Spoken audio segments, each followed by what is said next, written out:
Bonsoir, aujourd'hui c'est jeudi 10 octobre. Les prix Nobel de la paix, comment ça marche? Le nom du lauréat de la prestigieuse récompense va être connu vendredi matin à l'occasion d'une cérémonie à Oslo, en Norvège.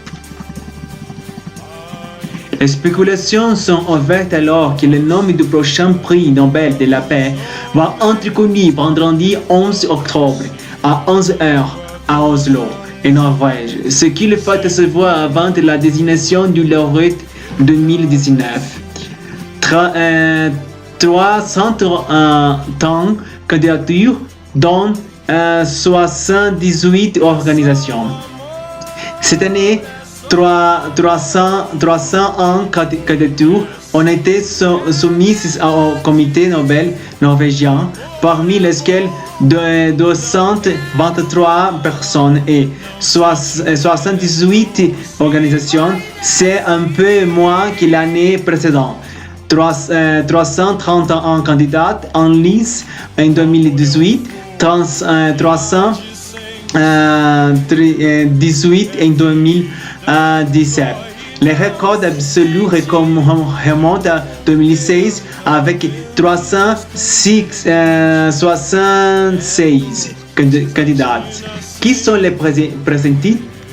Grande favorite des bookmakers, Greta Thunberg, jeune égérie suédoise de la lutte contre les changements climatiques, déjà distinguée par les Nobel alternatifs, les Right Livelihood et un prix de Amnesty International, tient l'accord sur le site du Paris en ligne avant l'attribution de la prestigieuse récompense. De sa grève de l'école, seule devant le Parlement suédois au rassemblement auquel participent désormais des millions de jeunes dans le monde. L'adolescente Anne, en l'espace de l'an, provoquait l'électrochoc dans l'opinion publique sur la question climatique. Artisan de la réconciliation de son père avec les Érythréens, le premier ministre éthiopien Abiy Ahmed est lui un des favoris des experts. Le comité pourrait aussi mettre l'accent sur la liberté de l'information à l'ère où celle-ci est l'objectif d'énormes pressions dans les régimes autoritaires, mais aussi dans les démocratiques occidentales.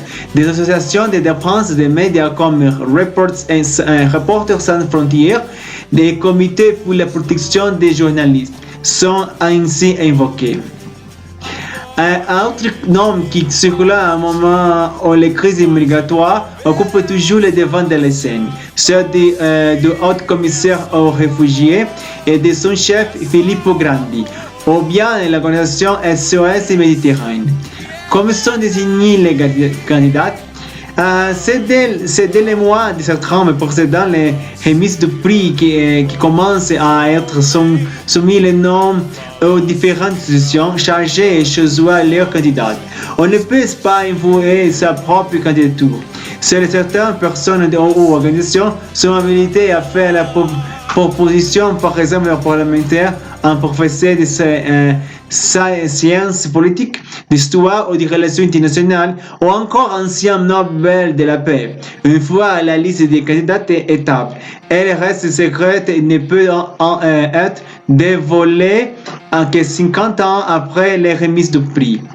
Qui décide de l'attribution du Nobel?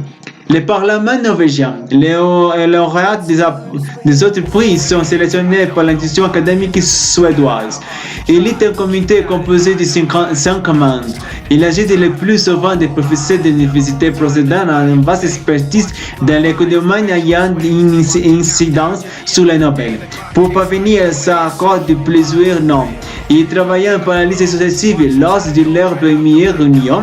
Ils se procédant à une première sélection ne conservant d'une vingtaine de candidats. Le comité peut parfois solliciter d'autres experts pour obtenir des informations complémentaires. L'objectif est d'obtenir l'unanimité sur les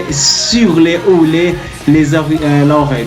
Dans de rares occasions, la désignation a été faite par majorité simple. Que rapporte un prix Nobel? haute la reconnaissance internationale. Et la médaille, le prix Nobel de la paix rapporte 8 millions de couronnes suédoises, soit environ 835 000 euros au lauréat du Nobel. S'ils sont plusieurs, ils sont partageants de la somme. Cet argent sert généralement à poursuivre les recherches premières dans le domaine scientifique ou est reversé à des associations. Alors, nous devons espérer demain que le nouveau Nobel de la paix de 2019, j'ai vu sur la Greta Thunberg, qui est la favorite de recevoir cette Nobel, au pays le leader indigène du Brésil, réuni. Et j'espère qu'il gagne le prix Nobel de la paix parce qu'il lutte contre la déforestation de l'Amazonie toute sa vie. Aussi, l'ex-président Lula du Brésil, qui est autre candidate au prix Nobel, et j'ai vu beaucoup de vidéos sur la possible candidature, mais la possible prix du Nobel de la paix par lui. Et serait très intéressant parce que lui est en prison en ce moment et je ne peux penser qu'une personne en prison politique, comme le cas du d'ex-président Lula du Brésil, gagner le prix de la paix. Ça serait quelque chose inédit pour le prix Nobel. Pour le prix Nobel. Alors, nous devons espérer qu'il gagne les meilleures personnes au monde en ce moment.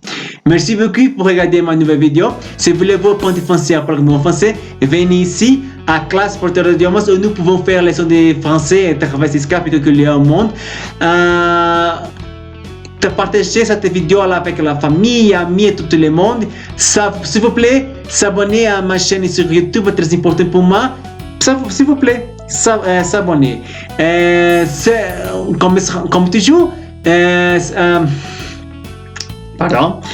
comme toujours, un salut spécial à mes amis en France, au Canada, en différents pays en Afrique, comme Gabon, Congo,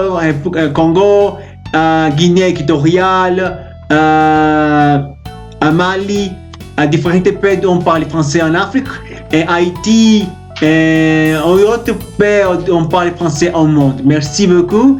Et à toutes les personnes qui l'aiment, j'ai une romantique langue, qui est la langue française.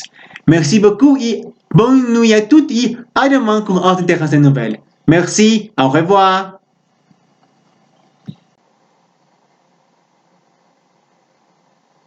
Depuis 1901, une personnalité ou une communauté ayant contribué à la paix est récompensée par le prix Nobel. Mais que se cache-t-il derrière cette cérémonie? Trop de guerre, pas assez de récompenses? Pas vraiment, c'est l'honneur d'un homme qui était en jeu. Cet homme, c'est Alfred Nobel lui-même. En 1875, l'inventeur de la dynamite attirait les hostilités et était même surnommé le marchand de mort. Décidé à laisser une bonne image, il légua toute sa fortune, soit 32 millions de couronnes, pour la création du prix Nobel avant de mourir en 1896. 5 ans plus tard, les premiers lauréats étaient récompensés. Depuis, 4 prix sont remis en Suède, ceux de physique, chimie, littérature et médecine, alors que la cérémonie du Nobel de la paix a lieu en Norvège, une répartition qui date du divorce entre ces deux pays en 1905. Sur les volontés d'Alfred Nobel, c'est un comité nommé par le Parlement norvégien qui est chargé de sélectionner les lauréats parmi une longue liste de candidats. Ces listes restent secrètes pendant une cinquantaine d'années, mais lorsque certaines ont pu fuiter dans la presse, les révélations ont parfois choqué, comme lorsque les noms d'Hitler, Mussolini ou Staline ont été dévoilés. Les années qui nous séparent de son invention n'ont pas toutes connu un lauréat. Les deux conflits mondiaux ont mis un coup d'arrêt à cette série et certaines années ont été marquées par l'absence d'un candidat faisant l'unanimité. Parmi les lauréats les plus célèbres, on retrouve Mère Teresa, Mikhail Gorbatchev, Nelson Mandela et Frédéric de Klerk, Al Gore, mais aussi des institutions comme Médecins sans frontières, les Nations Unies ou encore la Croix-Rouge récompensée 3 fois. Parmi les lauréats, certains ont aussi fait polémique, comme Theodore Roosevelt, Shimon Peres ou Yasser Arafat, dont le passé n'avait pas été pris en compte. Il y eut aussi Martin Luther King, le plus jeune lauréat, dont le dîner de gala fut boudé par une partie des invités blancs. Pour sauver la soirée, c'est la marque Coca-Cola qui fit pression en menaçant de délocaliser son entreprise s'il ne revenait pas s'asseoir autour de la table. On peut aussi lister les candidats absents, représentés lors de la cérémonie par une chaise vide, à l'image d'Aung San Suu Kyi lorsqu'elle était en résidence surveillée ou du dissident chinois Liu Xiaobao en 2010. Furieuse, la Chine organisa d'ailleurs une autre cérémonie, le prix Confucius, pour montrer son mécontentement. Parmi les lauréats, les plus patients ont également leur place. La réformatrice sociale Jane Addams fut nominée 91 fois avant d'être finalement récompensée en 1931, et de son côté, le nom du Mahatma Gandhi circulait depuis 1930. En 1947, il n'obtint pas le prix car sa spiritualité dérangeait. Le comité s'en mordit les doigts car l'homme fut assassiné l'année suivante. Il devint alors le lauréat manquant. Pour lui rendre hommage, le 14e Dalai Lama reçut le Nobel en 1989. Candidat primé, suivi du Royaume-Uni et de la France qui compte 11 lauréats. Le prix Nobel de la paix n'a connu qu'un seul refus, celui du Premier ministre vietnamien en 1973 pour ses négociations sur la guerre du Vietnam. Enfin, en plus du prestige du prix, le vainqueur reçoit la somme de 900 000 €.